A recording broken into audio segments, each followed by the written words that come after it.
মুসলমান, আল্লাহ তাআলা কোরআনের ভিতরে এরপরে বলেন ওয়াশিফাউল লিমা ফিস সুদূর।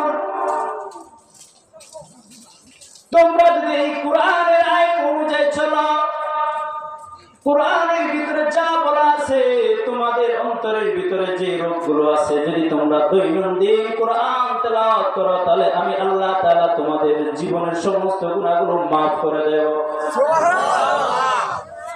দৈনন্দিন যদি তোমরা কোরআন তেলাওয়াত করো, তাহলে তোমাদের জীবনের যত সগীরা গুনাহগুলো আছে, সগীরা গুনাহগুলো আমি আল্লাহ তাআলা ক্ষমা করে দেব। আর দুনিয়ার মানুষ, পটুয়াখালীর মানুষ, তোমরা যদি এই কোরআনের ভিতরে যে আইন আছে, নামাজের কথা আছে, যাকাতের কথা আছে, জুলুম থেকে বারণের কথা আছে, জিনা ব্যভিচার থেকে নিষেধ করা হয়েছে এই কোরআনের ভিতরে, তোমরা যদি এই বিধি নিষেধগুলো মেনে চলো, আল্লাহ তাআলা বলতেছেন, চিল্লে বলেন কে বলতেছেন? দুনিয়ার মানুষ, আল্লাহ তাআলা এই কোরআনের ভিতরে বলতেছেন, যদি তোমরা এই আইন অনুযায়ী চলো, কোরআনের আইন অনুযায়ী চলো, তাহলে আমি আল্লাহ তাআলা তোমাদের সামনের পিছনের যত গুনাহ আছে সব গুনাহগুলো ক্ষমা করে দেব। ওয়া হুদাও ওয়া রাহমাতুল লিল মুমিনিন।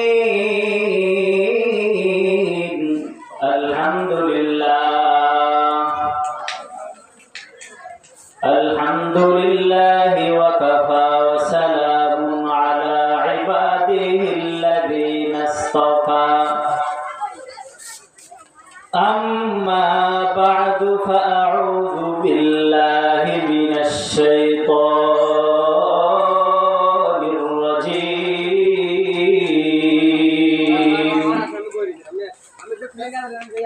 বিসমিল্লাহির রাহমানির রাহিম।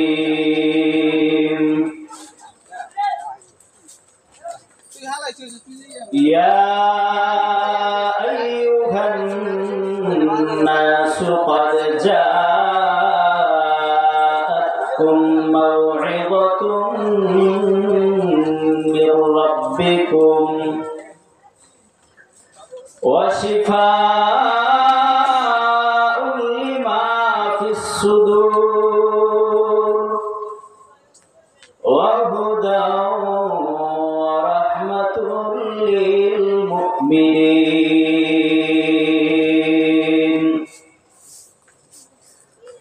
قال رسول الله صلى الله عليه وسلم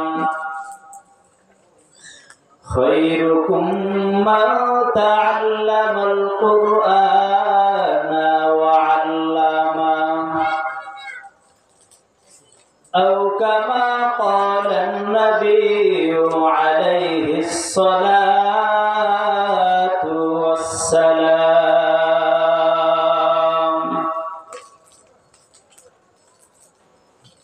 ऐ खुदा गोयम बदिल नामे तेरा,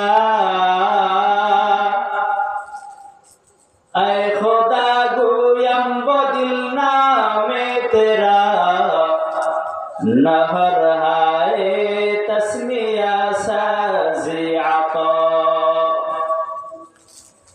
আমরা সকলে মহব্বতের সাথে জিকির করে লা ইলাহা ইল্লাল্লাহ, লা ইলাহা ইল্লাল্লাহ, লা ইলাহা ইল্লাল্লাহ, লা ইলাহা ইল্লাল্লাহ, লা ইলাহা ইল্লাল্লাহ। হাতে কর হাতের কাম, পায়ে কর পায়ের কাম, হাতে করে হাতের কাম, পায়ে করে পায়ের কাম। জবানে শুধু বলো হে মুমিন, আল্লাহ তাআলার জাতি নাম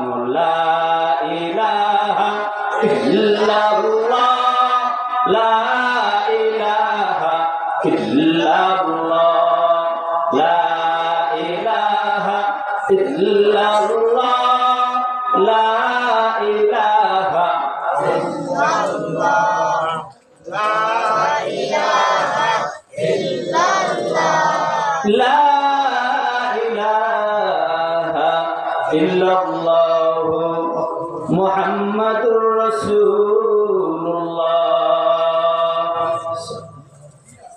আলহামদুলিল্লাহ, বাইতুল নূর জামে মসজিদ ও মাদ্রাসা কর্তৃক এলাকাবাসীর উদ্যোগে 2 দিন ব্যাপী তাফসীরুল কোরআন মাহফিলের আজ প্রথম দিনের উপস্থিত রয়েছেন সম্মানিত সভাপতি সাহেব, বিশেষ অতিথি ও আজকে অত্র মাহফিলের প্রধান অতিথি জনাব হযরত মাওলানা সাইফুল ইসলাম সিদ্দিকী সাহেব ও জনাব হযরত মাওলানা শরীফ বিন রফিক সাহেব। উপস্থিত রয়েছেন দূর দূরান্ত থেকে আগত আল্লাহ পাকের আশিকিন জাকিরিন দিনী ভাইরা। সময় খুবই কম, আমি আপনাদের সামনে পবিত্র কোরআনুল কারীমের 6666 আয়াত হতে একখানা আয়াত পাঠ করেছি। আপনাদের দোয়া, মোহাব্বত, ভালোবাসা, আল্লাহ তাআলার অনুগ্রহের মাধ্যমে আমি 2-1টি কথা বলে এখান থেকে বিদায় নেব ইনশাআল্লাহ। পবিত্র কোরআনুল কারীম থেকে যে আয়াতটি পাঠ করেছি, ইয়া আইয়ুহান নাসু ক্বাদ জাআতকুম মাউইযাতুম মির রাব্বিকুম ওয়া শিফাউল লিমা ফিস সুদূর ওয়া হুদাও ওয়া রাহমাতুল লিল মুমিনিন। আল্লাহ পাক বলেন, ইয়া আইয়ুহান নাস, হে লোক সকল, ক্বাদ জাআতকুম মাউইযাতুম মির রাব্বিকুম, তোমাদের নিকট এসেছে তোমাদের রবের পক্ষ হতে নসিহত, ওয়া শিফাউল লিমা ফিস সুদূর, তোমাদের অন্তরের ভিতরে যা রোগ রয়েছে, ব্যাধি রয়েছে, এগুলোর জন্য আরোগ্য, শেফা, ওয়া হুদা, কোরআন হলো তোমাদের জন্য হেদায়েত, ওয়া রাহমাতুল লিল মুমিনিন, এবং মুমিনদের জন্য এই কোরআন হলো রহমত স্বরূপ। قال রাসূলুল্লাহ সাল্লাল্লাহু আলাইহি ওয়াসাল্লাম, আল্লাহ নবী সাল্লাল্লাহু আলাইহি ওয়াসাল্লাম বলেন, খায়রুকুম মান তাআল্লামাল কুরআনা ওয়া আল্লামা, পৃথিবীর ভিতরে সর্বোত্তম ওই ব্যক্তি যে কোরআন শিখে এবং অন্যকে শেখায়। সুবহানাল্লাহ। কোরআনের আয়াত এবং হাদিসের উপরে আপনাদেরকে কিছু আলোচনা শোনাবো ইনশাআল্লাহ। আসলে 2 ঘন্টা 3 ঘন্টা বয়ানের মূল মাকসাদ হলো জান্নাত পাওয়া, জাহান্নাম থেকে মুক্তি পাওয়া। কি বলে? সর্বোপরি মূল কথা হলো আল্লাহ পাক যাকে সম্মান দেন, তাকে হাজার মানুষ বিরোধিতা করলেও কেউ সম্মান ছিনিয়ে নিতে পারে না, পারে? আবার আল্লাহ পাক যাকে অসম্মানী করবেন, বেইজ্জতি করবেন, পৃথিবীর সকল মানুষ একত্র হয়ে তাকে সম্মান দিতে পারে? কথা বলেন, পারে সম্মান দিতে? সম্মান দিতে পারে না। সম্মান একমাত্র আল্লাহ তাআলার হাতে। কোরআনের যে তেলাওয়াতকৃত আয়াত, এই আয়াত বুঝাইতে চায় আল্লাহ তাআলা কোরআনের ভিতরে বলেন, দুনিয়ার মানুষ, তোমরা যদি এই কোরআন মানো, এই কোরআনের আইন অনুযায়ী চলো, তাহলে তোমাদের উপরে যতই নির্যাতন হবে, তোমাদের উপরে যতই জুলুম হবে, একমাত্র আমি আল্লাহ তাআলা তোমাদেরকে হেফাজত করব। ইয়া আইয়ুহান নাসু ক্বাদ জাআতকুম মাউইযাতুম মির রাব্বিকুম ওয়া শিফাউল লিমা ফিস সুদূর ওয়া হুদাও ওয়া রাহমাতুল লিল মুমিনিন। আল্লাহ তাআলা বলেন, দুনিয়ার মানুষ রে, দুনিয়ার মানুষ, তোমাদের নিকটে এসেছে তোমাদের রবের পক্ষ হতে একটি নসিহত। আলেম ওলামাদের বয়ান শুনে যদি তোমরা আমল করতে পারো, তাহলে আমি আল্লাহ তাআলা তোমাদের জীবনের যত গুনাহ আছে, আমি আল্লাহ পাক সমস্ত গুনাহগুলো মাফ করে দেব। চিল্লায়ে বলেন সুবহানাল্লাহ। মুসলমান, আল্লাহ তাআলা কোরআনের ভিতরে এরপরে বলেন, ওয়া শিফাউল লিমা ফিস সুদূর, তোমরা যদি এই কোরআনের কোরআনের ভিতরে যা বলা আছে, তোমাদের অন্তরের ভিতরে যে রোগগুলো আছে, যদি তোমরা দৈনন্দিন কোরআন তেলাওয়াত করো, তাহলে আমি আল্লাহ তাআলা তোমাদের জীবনের সমস্ত গুনাহগুলো মাফ করে দেব। দৈনন্দিন যদি তোমরা কোরআন তেলাওয়াত করো, তাহলে তোমাদের জীবনের যত সগীরা গুনাহগুলো আছে, সগীরা গুনাহগুলো আমি আল্লাহ তাআলা ক্ষমা করে দেব। আর দুনিয়ার মানুষ, পটুয়াখালীর মানুষ, তোমরা যদি এই কোরআনের ভিতরে যে আইন আছে, নামাজের কথা আছে, যাকাতের কথা আছে, জুলুম থেকে বারণের কথা আছে, জিনা ব্যভিচার থেকে নিষেধ করা হয়েছে এই কোরআনের ভিতরে, তোমরা যদি এই বিধি নিষেধগুলো মেনে চলো, আল্লাহ তাআলা বলতেছেন, চিল্লে বলেন, কে বলতেছেন? দুনিয়ার মানুষ, আল্লাহ তাআলা এই কোরআনের ভিতরে বলতেছেন, যদি তোমরা এই আইন অনুযায়ী চলো, কোরআনের আইন অনুযায়ী চলো, তাহলে আমি আল্লাহ তাআলা তোমাদের সামনের পিছনের যত গুনাহ আছে সব গুনাহগুলো ক্ষমা করে দেব। ওয়া হুদাও ওয়া রাহমাতুল লিল মুমিনিন। আল্লাহ তাআলা বলতেছেন, দুনিয়ার মানুষ, সব গলা চিপার মানুষ, এই কোরআন হলো তোমাদের জন্য হেদায়েত। হেদায়েত যদি পেতে চাও, তাহলে কোরআনের আইন অনুযায়ী চলো।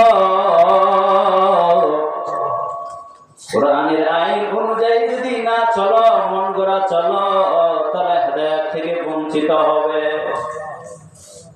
ও মুসলমান, আল্লাহ তাআলা দুনিয়ার মানুষের প্রতি লক্ষ্য করে বলেন, দুনিয়ার মানুষ রে, আমি তোমাদের জন্য এই কোরআন শিফা হিসাবে পাঠিয়েছি। এই কোরআন আমি তোমাদের জন্য হেদায়েত রূপে পাঠিয়েছি।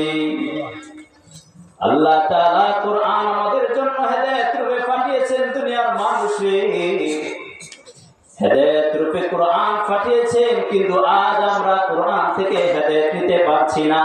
পারি? কথা বলে। অথচ আল্লাহ তাআলা কোরআনের ভিতরে বলেছেন, লা রাইবা ফী, আমি যে হেদায়েতের কথা বলছি, কোনো সন্দেহ নাই, কোনো সন্দেহ নাই। সকালবেলা পূর্ব দিক থেকে যেমন সূর্য উঠবে, এটা যেমন সত্য, পূর্ব পশ্চিম দিকে যেমন সূর্য অস্তমিত হবে, এটা যেমন সত্য। আমি তোমাদের জন্য হেদায়েত রেখেছি, সুসংবাদ রেখেছি, এটাও এর চাইতে বেশি সত্য। মুসলমান, আল্লাহ তাআলা আয়াতের শেষ অংশে বলেন, ওয়া হুদাও ওয়া রাহমাতুল লিল মুমিনিন। আহারে দুনিয়ার মানুষ, ও ঈমানদারেরা, আল্লাহ তাআলা আয়াতের শেষ অংশে বলেন, যারা মুমিন, যারা ঈমানদার, তাদের জন্য এই কোরআন রহমত, তাদের জন্য এই কোরআন কি? চিল্লায় বলেন। কথা বলো না বাচ্চারা, কথা বলো না। দুনিয়ার মানুষ, আল্লাহ তাআলা ঈমানদারদের প্রতি লক্ষ্য করে বলেন, ঈমানদার, তোমাদের জন্য এই কোরআন আমি হেদায়েত রূপে পাঠাইছি। ও মুসলমান, আজকে আমরা হেদায়েত পাই না, রহমত পাই না। কি বলেন? আমাদের শরীরের ভিতরে রোগে ভরে গেছে, সংসারের ভিতরে রোগে ভরে গেছে, ঝামেলা আর ঝামেলা। ডাক্তারের কাছে দৌড়াই। আগে খাইতাম গ্যাস্ট্রিকের 5 টাকার ঔষধ, এখন খাওয়া লাগে 10 টাকার ঔষধ, রোগ যায় না। আমরা যত ঔষধ খাই আমাদের রোগ যায় না। অথচ আল্লাহ তাআলা বলেন, দুনিয়ার মানুষ, কোরআন ধরো, কোরআন ছাড়িও না, কোরআন থেকে দূরে সরো না। কোরআন থেকে যদি দূরে সরে যাও, কোরআন থেকে যদি দূরে সরে যাও, তাহলে দেখবা চতুর্দিকের হামলা মামলার ভিতরে তুমি পড়ে যাবে, গুনাহের ভিতরে পড়ে যাবে, ঝামেলার ভিতরে পড়ে যাবে। তোমার পুরো শরীরটাকে মশা মাছির মতো যেমন কামড় দেয়, ওরকম রোগে বেঁধে তোমার শরীরটাকে ঝাঁঝরা করে দেবে। আর দুনিয়ার মানুষ যদি কোরআন অনুযায়ী চলো, তাহলে দেখবা দুনিয়ার ভিতরে যত আল্লাহ তাআলার ফেরেশতা আছে সব ফেরেশতা দোয়া করবে, মাছ গাছ তরুলতা তোমার জন্য দোয়া করবে, যেই রাস্তা দিয়ে চলবে মাটি আল্লাহ তাআলার কাছে দোয়া করতে থাকবে, বলবে মাটি কি করে আবার দোয়া করবে, মাটির কি জবান আছে? মাটির জবান আছে। মুসলমান, কিয়ামতের দিন আমাদের যে হাত আছে পা আছে, এই হাত পা কথা বলতে থাকবে, যে হাত পা আছে হাত কিয়ামতের দিন বলবে আয় আল্লাহ আমার দ্বারা জিনার কাজ করা হয়েছে, হারাম টাকা আদান প্রদান করা হয়েছে গো আল্লাহ, আয় আল্লাহ এই হাত দ্বারা গুনাহের কাজ করা হয়েছে, মুরব্বীদের গায়ে হাত তোলা হয়েছে, এ পা বলবে কিয়ামতের দিন আল্লাহ গো আমার দ্বারা গুনাহের কাজের প্রতি ধাবিত করা হয়েছে, এ পা বলবে আয় আল্লাহ দুনিয়ার ভিতরে যখন এই ব্যক্তি বিচরণ করেছিল এই পায়ের দ্বারা জিনার কাজের প্রতি আগাইছিল, গুনাহের কাজের প্রতি আগাইছিল, জুলুমের প্রতি আগাইছিল, জবান আল্লাহ তাআলাকে বলবেন আয় আল্লাহ, আয় আল্লাহ আত্মীয় স্বজনের সাথে এই জবানের মাধ্যমে জুলুম করা হয়েছে, মিথ্যা কথা বলা হয়েছে, অমুককে অমুককে গালি দিয়েছিল গো আল্লাহ। মুসলমান, কাল কিয়ামতের ময়দানে আমি আপনি যত আল্লাহ তাআলার কাছে সুফি হওয়ার জন্য কথা বলবো, আল্লাহ তাআলার কাছে যখন আমরা যতই সুফি হওয়ার জন্য আল্লাহ তাআলার কাছে আমরা বক্তব্য পেশ করব, আমার হাত আমার পা যখন আল্লাহ তাআলার কাছে এভাবে আমার বিরুদ্ধে সাক্ষ্য দিতে থাকবে, কাল কিয়ামতের ময়দানে জাহান্নামে যারা দায়িত্বশীল থাকবে, জাহান্নামের যারা দারোয়ান থাকবে ফেরেশতারা কাল কিয়ামতের ময়দানে আপনাকে আমাকে ছেঁচড়াইতে টানতে টানতে সবাইকে জাহান্নামের দিকে নিয়ে যাবে, চিল্লায় বলেন নাউযুবিল্লাহ। দুনিয়ার মানুষ আমার নবী পয়গম্বর আরবি সাল্লাল্লাহু আলাইহি ওয়াসাল্লাম দ্বীনের কাজ করতে গিয়ে কত বাধার সম্মুখীন হয়েছিলেন। মুসলমান, এই দুনিয়াতে আমরা দ্বীনের কাজ করতে গিয়ে অনেক বাধার সম্মুখীন হয়েছি, কথা বলেন।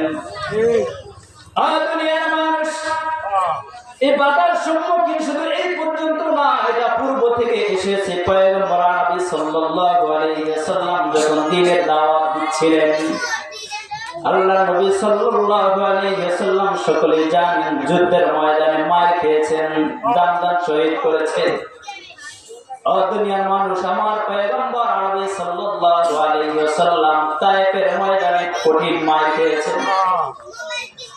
ইসলামের শুরুতে পয়গম্বর আরবি সাল্লাল্লাহু আলাইহি ওয়াসাল্লাম সাফা পাহাড়ে গিয়ে যখন কাফের মুশরিকদের প্রতি লক্ষ্য করে কালিমার দাওয়াত দেওয়া শুরু করলেন, আবু জাহেল সহ আরো বড় বড় মক্কার কাফের মুশরিকদের হামলার শিকার হয়েছেন, কথা বলেন।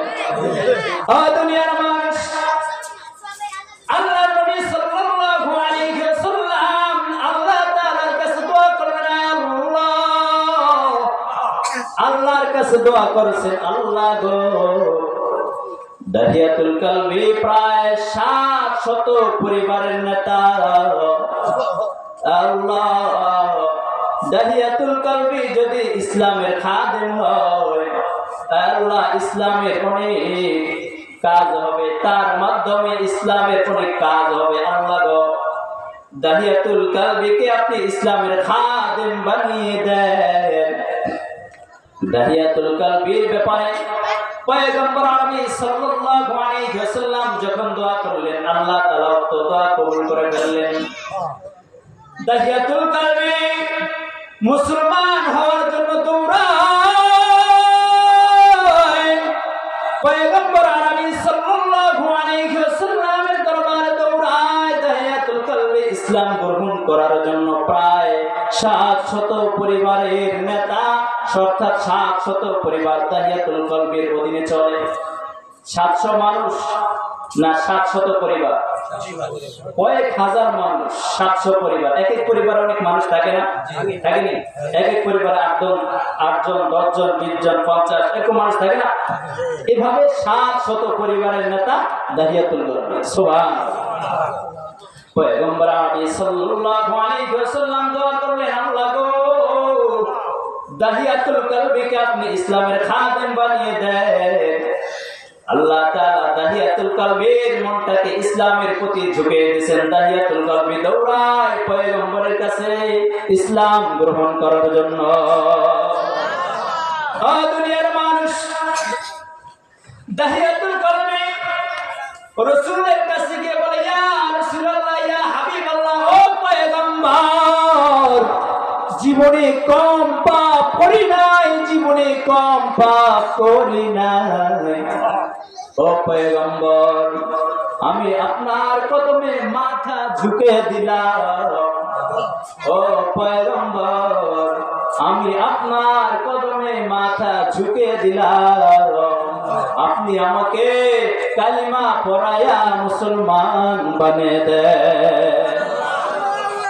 দুনিয়ার মুসলমান, দাহিয়াতুল কালবি মুসলমান হয়ে গেছে। আল্লাহ নবী সাল্লাল্লাহু আলাইহি ওয়াসাল্লামের দ্বীনের সঙ্গী হয়ে গেছেন। এখন দাহিয়াতুল কালবি সাহাবী। দাহিয়াতুল কালবি এখন কাফের না, কিছুক্ষণ আগে তার নাম কাফের ছিল। এখন নাই। তার নাম স্মরণ করলে মানুষ তাকে কাফের বলে সম্বোধন করত, এখন আর সে কাফের নাই। দাহিয়াতুল কালবি মুসলমান হয়ে গেছে। আর দুনিয়ার মুসলমান ওই সময় কাফেরদেরকে বয়ান করলে তারা মুসলমান হওয়ার জন্য পাগল হয়ে যেত। আর এই যুগে মুসলমানের ঘরে জন্মনি নাম রাখে আকাশ বাতাস নান্টু মন্টু সেন্টু। কথা বলেন, মুসলমানিত্বের কোনো নাম নাই। সব হারাম খাইতে খাইতে আমাদের কলবটা নষ্ট হয়ে গেছে। হারাম খাইতে খাইতে, হারাম ভক্ষণ করতে করতে আমাদের কলবটা নষ্ট হয়ে গেছে। আমাদের ভিতরে মুসলমানিত্ব নাই। জিনা ব্যভিচার করতে করতে, হারাম খাইতে খাইতে আমাদের কলব নষ্ট হয়ে গেছে, কালো হয়ে গেছে, পাথর হয়ে গেছে। কান্নাওয়ালা বয়ান শুনলে আমাদের চোখ দিয়ে পানি বের হয় না, আর হাসি ঠাট্টা তামাশার ভিতরে লিপ্ত হয়ে যায়। কথা বলেন। দুনিয়ার মানুষ দাহিয়াতুল কালবি ইসলাম গ্রহণ করছে সবে মাত্র, রাসূলের পাশে দাঁড়িয়ে দাঁড়িয়ে ঝুপ করে কান্না করতেছেন। নবী আমার দাহিয়াতুল কালবি বলে, দাহিয়াতুল কালবি তুমি কেন কাঁদো? তুমি তো মুসলমান হয়ে গেছ, তুমি কেন কাঁদো? কালিমা পড়লে যদি কোনো 80 বছরের কাফের টাটকা কাফের খালেস নিয়তে কালিমা পড়ে, আল্লাহ তাআলা তার আগে পিছনে সমস্ত গুনাহগুলো ক্ষমা করে দেন। সুবহানাল্লাহ। আর আস্তে সুবহানাল্লাহ। দুনিয়ার মানুষ দাহিয়াতুল কালবি মুসলমান হয়ে গেছে। পয়গম্বর নবী সাল্লাল্লাহু আলাইহি ওয়াসাল্লামের পাশে দাঁড়িয়ে দাঁড়িয়ে কান্না করতেছেন। পয়গম্বর বলতেছেন, দাহিয়াতুল কালবি তুমি তো মুসলমান হয়ে গেছে, কোন কাঁদতেছ? দাহিয়াতুল কালবি পয়গম্বরকে বলেন, পয়গম্বর আমি কাঁদি, কান্না সুখের কান্না নয়। ও পয়গম্বর, আমি কাঁদতেছি এজন্য, জীবনে আমি এত বড় অন্যায় করেছি, এত বড় পাপ করেছি পয়গম্বর, মনে হয় আমার মতে এত বড় পাপী অপরাধী এই পৃথিবীতে আর কেউ নাই। পয়গম্বর সাল্লাল্লাহু আলাইহি ওয়াসাল্লাম বলেন, দাহিয়াতুল কালবি রে, তুমি এমন কি পাপ করেছো বলো? দুনিয়ার মানুষ দাহিয়াতুল কালবি রাসূলুল্লাহ সাল্লাল্লাহু আলাইহি ওয়াসাল্লামকে বলতেছেন, ইয়া রাসূলুল্লাহ, ইয়া হাবিবাল্লাহ, আমি বিবাহ করে দূরে কোথাও সফরে গিয়েছিলাম। সফর থেকে প্রায় 4 বছর পরে আমি বাড়িতে ফিরি গো পয়গম্বর। পয়গম্বর আরবি সাল্লাল্লাহু আলাইহি ওয়াসাল্লাম বললেন, তারপরে কি হলো? দাহিয়াতুল কালবি দুনিয়ার মানুষ ভালো করে শুনেন। দাহিয়াতুল কালবি বলেন, পয়গম্বর 4 বছর পরে যখন ঘরে আসি, এসে দেখি আমার ঘরে সুন্দর একটা মেয়ে দেখা যায়। দাহিয়াতুল কালবি বলেন, পয়গম্বর আমি 4 বছর কন্যা সন্তান দেখা যায়। আমি আমার স্ত্রীকে জিজ্ঞাসা করলাম, স্ত্রী আমার, এই যে কন্যা সন্তান দেখা যায়, এই কন্যা সন্তানটিকে, কন্যা সন্তানটি কার? স্ত্রী বলে, স্বামী গো, এই কন্যা সন্তানটি আপনার, আপনাকে দেখাবার জন্য এই কন্যা সন্তান উম্মে জামিলাকে আমি সুন্দর করে সাজিয়ে গুছিয়ে রেখেছি।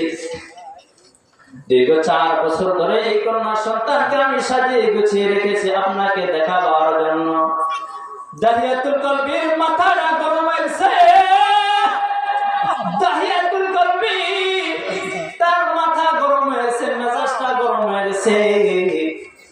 দাহিয়াতুল কলবি বলেন, কপাল আমার মন্দ, হায় প্রায় 700 পরিবারের নেতা দাহিয়াতুল কলবির ঘরে কন্যা সন্তান হয়েছে।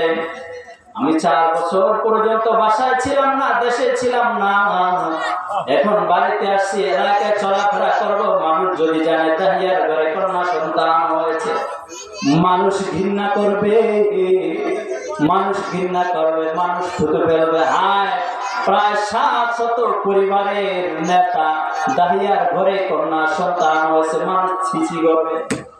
ওই ছিছির খাসলতটা এখনো আমাদের সমাজে রয়ে গেছে, আছে না? সত্য বলছি না মিথ্যা কথা বলে? দুনিয়ার মানুষ বিবাহের পরে যদি প্রথম কন্যা সন্তান হয়, আমাদের মনটা কোন রকম বেজার, কোন রকম বেজার হয়। ছেলে সন্তানের খুব খুশি, আর দ্বিতীয়বার যদি কন্যা সন্তান হয়, মনের ভিতরে একটা ক্ষোভ থাকে। তৃতীয় সন্তান যদি কন্যা সন্তান হয়, মনের ভিতরে ক্ষোভ ধীরে ধীরে বাইরে যায়। আল্লাহ তাআলার প্রতি রাগ চলে আসে। যদি আল্লাহ তাআলাকে পাইতাম, মেজাজটা অনেক খারাপ হয়ে যায়। দুনিয়ার মানুষ, ওই খাসলতটা এখনো আমাদের দিলের ভিতরে রয়ে গেছে। অথচ কন্যা সন্তান হলে আল্লাহর নবী সাল্লাল্লাহু আলাইহি ওয়াসাল্লাম বলেন, কন্যা সন্তান ঘরের ভিতরে বরকত নিয়ে আসে। কি নিয়ে আসে? এখন বলবেন, হুজুর আমার ঘরে 3টা মেয়ে 4টা মেয়ে আছে, কই আমি তো বরকত পাই না। আরে ঠিক মতো চলেন, দেখবেন বরকত আপনাকে ঘুষবে।